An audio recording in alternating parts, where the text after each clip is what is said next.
think the way I described it, it was like a memory of a childhood I never had. That is the best lamb rib I've ever eaten.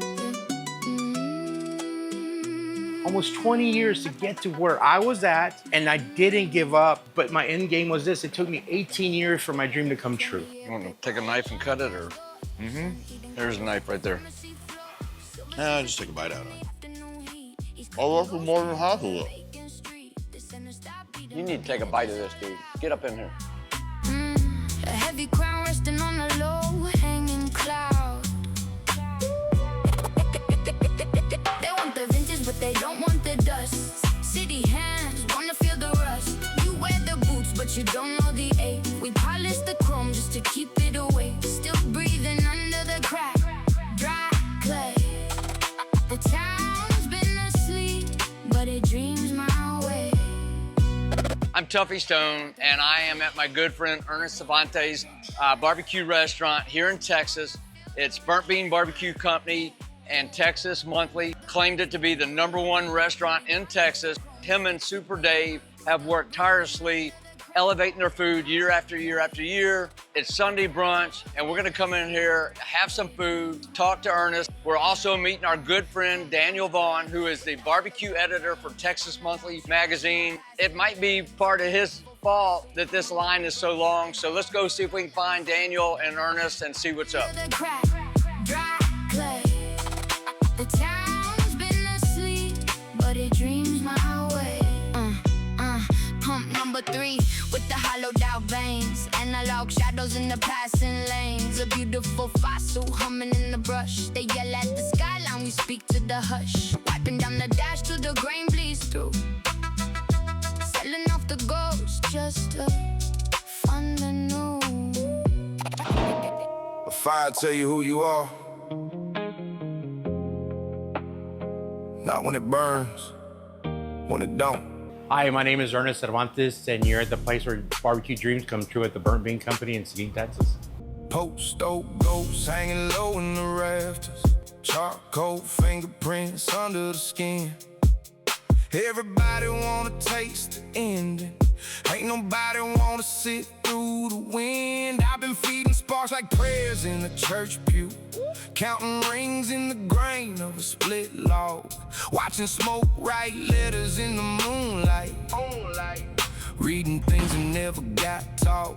Oh, my food, it's one, it's telling you my story. Everything from the size to the proteins to even our specials tells you a journey that I've been through on trips. It tells you where I come from South Texas. It's just flavors from home. So a lot of people, when they have our food, it feels special. And they say, this place is special because everything is made with love. Today, I'm inviting you to my grandma's house after church on a Sunday. It's the vibe, it's the music, the free beer, the smells of like menudo and barbacoa and all these Mexican tacos. And that's what's the vibe here on Sundays. It's just, I'm inviting you. My grandmother's house always had a spread. You know, she always asked, you know, you give God an hour, you give me an hour. And it was always special. And there's so many people from this area in South Texas that can relate to the flavors, and they come here and they get here at 3 in the morning to wait in line to have some really good breakfast. Oh man, I tell you what, it warms my heart, the feelings I get when I see people lining up at 3 in the morning. And by the time we open, there's a 2-hour wait, it's a block and a half long. It makes the long hours worthwhile. You know, I tell people if they're willing to wait 2 to 3 hours for my food, I have to give it my best every single day. And so does my team. My team it enjoys this. They love to see smiling, happy faces. We like to really, especially the new people, we just love to feed them and they get excited to eat our food, and it makes my heart happy. The stack talks back if you listen close. The draft got secrets, the flame got moves. Too much air should run from you. Too little and she'll soak all afternoon. I learned temperature from heartbreak. Learn restraint from burning wood. Funny how a pit and a person both need tending to stay good. The embers look like distant cities. Tiny skylines glowing red.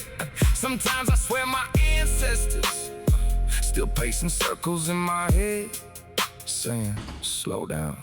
Barbecue, you know, I've been in the restaurant industry all my life, and it's a big time grind fest. But now you do barbecue and it's even harder. It's so labor intensive to put in the 17, 18-hour days, and you do it over again the next day. It's something that you really have to be committed, as well as you gotta have a love for it. I honestly believe that barbecue is the only cuisine that you cannot cut corners. It will tell you the truth on how you cook your food. If you undercook your briskets, it'll tell you. If you undersmoked them, it will tell you. If you overcooked them, it will tell you. It's not like a steak or a burger that if you mess up, you can throw one on the fly. This is a labor of love. It's something that it's a tradition passed down by generations of what American barbecue is. You have to love what you do, because it's one of those that if you don't, you're gonna get burned out very quickly. So the first time we hit Texas Monthly, our goal was just to make it to the top 50. We were putting long hours. I used to sleep in the couch up front for the first 2.5 years. In the wintertime, I'd sleep right here I would be on a little cover right here, manning the pits. When we hit number 4, we were just floored. I had so many phone calls. We knew the list was coming out, but I didn't think we'd be top 10. Never in my crazy dreams. And I was getting call after call. He's like, bro, you made top 5, you made top 5. And we were like, what? And Dave was like, what? I'm like, so we looked it up, and sure enough, we made top 5. We got number 4 right off the bat. And we were really excited. But the whole time, our focus was, when we opened this restaurant, was 2025, not 2021. 2025 was number 1 or nothing. My journey started in 2007, 2025. Almost 20 years to get to where I was at, and I didn't give up. I went from competition, barbecue, all this stuff, but my end game was this. It took me 18 years for my dream to come true. And a lot of people don't know that, and I never stopped. I never stopped believing in myself. I never stopped, grinding. So when it came to 2025, I sat down, I took a deep breath, and I told myself, I kid you not, I said, I'm proud of you, Ernie. Because not very many times where you're working so hard, you sit down and say, I'm proud of you. And I'm talking about ourselves. I said, I'm proud of you.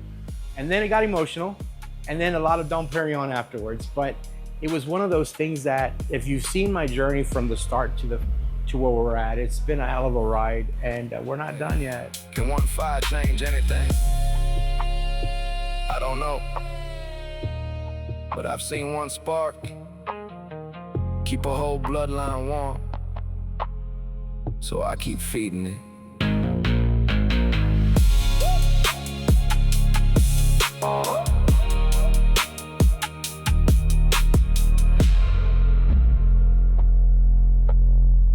There's a certain group of barbecue joints that are just obviously in the next level. Like you ate at Interstellar recently, you go to Goldie's, you go to Leroy and Lewis, and you can tell by being there, watching the service happen, seeing the menu structure and all the things on the menu that tell you that it's a different kind of place. Burnt Bean is a different kind of barbecue joint because they show the soul of Ernest and David. I mean, that's the thing. Like, it is pure soul food. I think the way I described it, it was like, it's sort of like a memory of a childhood I never had. But you could like sort of taste that should be somebody's memory from childhood.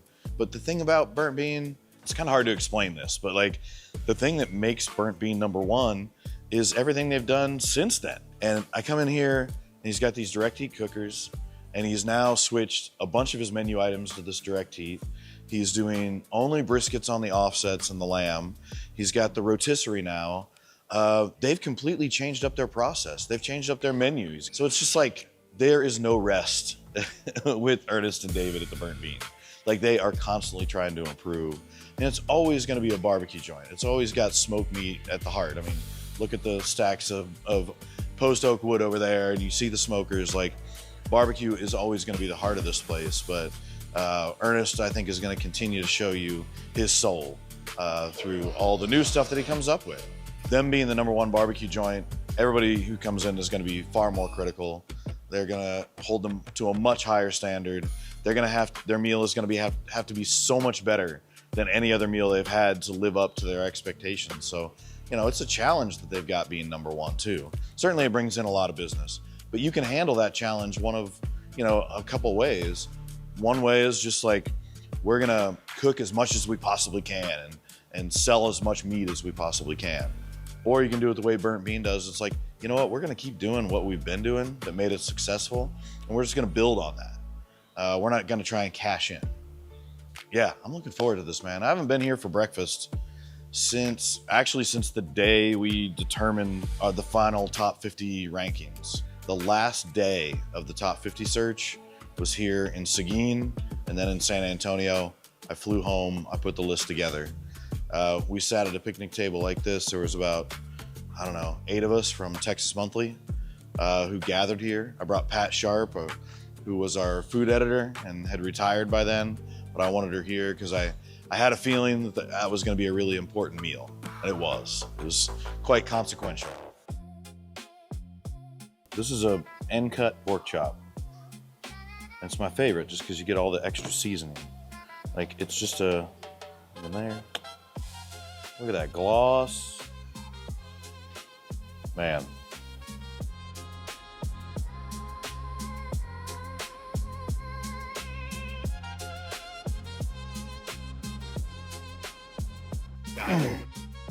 Unbelievable. That is the best lamb rib I've ever eaten. It's energized flavor. And there's flavor, like there's a flavor at the beginning, there's a flavor in the middle, and there's something that lingers, like, and it's all a little bit different.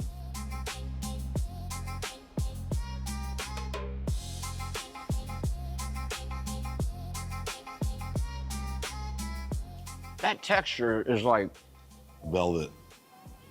velvet's a good word. God. Oh, I'm glad I came. Good I God. just had this really brilliant marketing idea for you for a product that you can make, Daniel. It'd be a bib. I got a little splatter. That's some tremula. All right.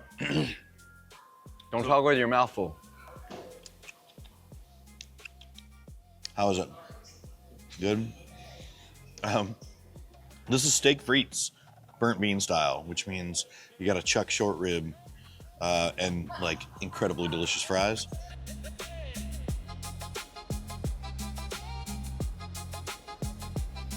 Dude,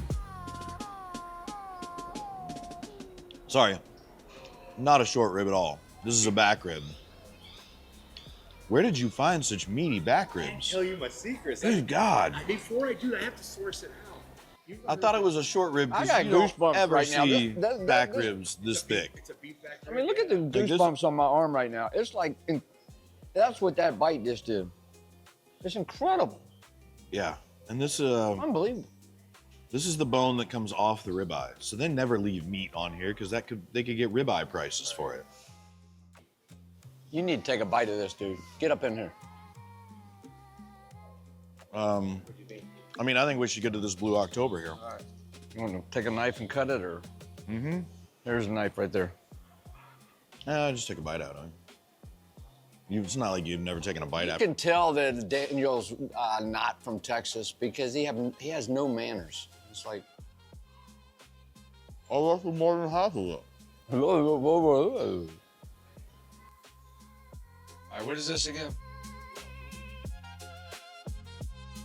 Thick slice of brisket, egg, strawberry, little strawberry jam, cream cheese. All right, so this is the Huevos Rancheros Casanova style, which means we got a little bit of barbacoa under these eggs and sliced briskets. There's some beans under there. We got some corn tostadas, a little crema, queso fresco, and you ready? Yeah. This is my third time being here. Every time it's been amazing. Every time we've had a full spread like this, and for whatever reason, this just seems like it's just better than ever before, which I think just is an expression or shows never stopping. Just keep on pushing, keep on making it better. That is a leg. That's what they stand on those, right? This is a fully matured chicken, because that is one massive leg. You bite one side, I'll bite the other. And this is, yeah, it's cooked over direct heat. That skin is glossy.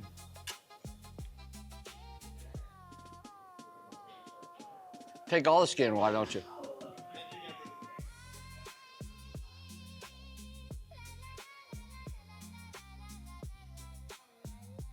Uh-oh, Jordan's watching us now. Say something nice about that chicken, Tuffy. Have you done that before? Yeah, that's good, huh? This is a regular Sunday at Burnt Bean. This isn't like some special dishes that he created for us. This is just what they do every week. I'm so happy. Anybody who talks smack about the accolades that they've received here, they've just never eaten here. I would agree with that. Because as soon as you've eaten here, you know. You know it's remarkable. Yes. All right, so I asked for an end cut, so we get extra seasoning, extra smoke, and all that good stuff. You should consider trying to become an expert at this. I know, yeah, well, you know, we can all have dreams.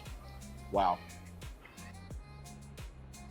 I mean, that chew on that pork chop, so often pork is overcooked. How are your hands so clean? It is, I lick them. It's so well seasoned, like all the way down. The smoke is used right. But you're also changing the texture. You're creating a different texture on the surface of the meat, right? That's what we call bark. But each one of these has like its own unique bark. You know, Daniel, I think we've been together the last 3 days in a row, which... Oh God, has it only been 3? I'm just telling you, it's been tough. It's been a hard 3 days, and you don't... Can't spell Tuffy without tough. I don't really enjoy my time with you that much. And you usually don't get it right that often, but today you just knocked it out of the park.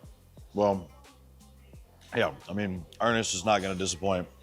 So, I mean, he's #1 for a reason, and you're seeing it today.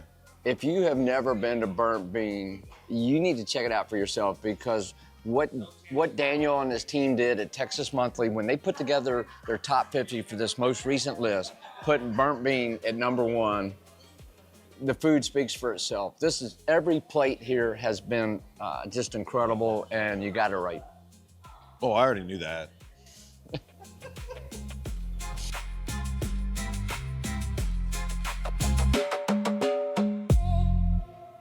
Having been able to get behind the scenes with Ernest today and see what he and his team are doing is next level. I mean, everybody knows that barbecue takes a long time. It can be a 24-hour process, but the foods that they're making here can take 3 days. It can take 4 days. They've got cookers for specific cuts. They've got their offsets, but they've also got their direct burners. They're burning wood down to coals. They've got 3 different types of wood. Ernest was telling me some of his wood is for temperature, some of his wood is for flavor. The future of barbecue is just so exciting, because I thought I knew it, but they keep changing the game. They keep pushing it up. Ernest Servantes, Super Dave, and their team are taking barbecue to a whole nother level. Daniel Vaughn, who was with us for brunch, he drove 4.5 hours to meet us for this. Here comes the man himself right now. Ernest, can we just, I just want to say, Oh, yeah. you just keep raising the standard, raising the bar. It's like, I thought barbecue was kind of like, you know, defined, but you continue to redefine it. Well, thank you. Thank you. We're trying our best. And I think just like everything else in life and in the world, you know, things evolve. And I think barbecue's now evolving to something beautiful. It used to be a blue-collar meal, simple, quick lunch. Now it's being elevated to something beautiful. You know, but you're elevating it, and you and I both come from a fine dining background, but you're elevating it, but you're not making it unapproachable. Right. Everything we have here is elevated, but not intimidating. Right. It's something that you can actually not intimidated order. It looks good, and it tastes good. Because there's sometimes they put too much bells and whistles, and you don't want to have it. You know, one of the things that we were talking about, I don't think you were with us, but if anybody questions the Texas Monthly top 50 list and questions whether a Burnt Bean Barbecue Company should be at #1, they just haven't eaten here yet. They just need to come here and check it out, because you saw how startled, you know, I'm getting goosebumps. Every time I talk about what I had that you served today, I just keep getting goosebumps. It's just like, it's gonna inspire me to cook better. Yeah, I tell people, you know, we were blessed to get #1, but a great mentor and a guy I really look up to always said, the harder I work, the luckier I get. I love you. I mean, like, put one in each hand. Daniel Vaughn working out. 1, 2, 3, 4.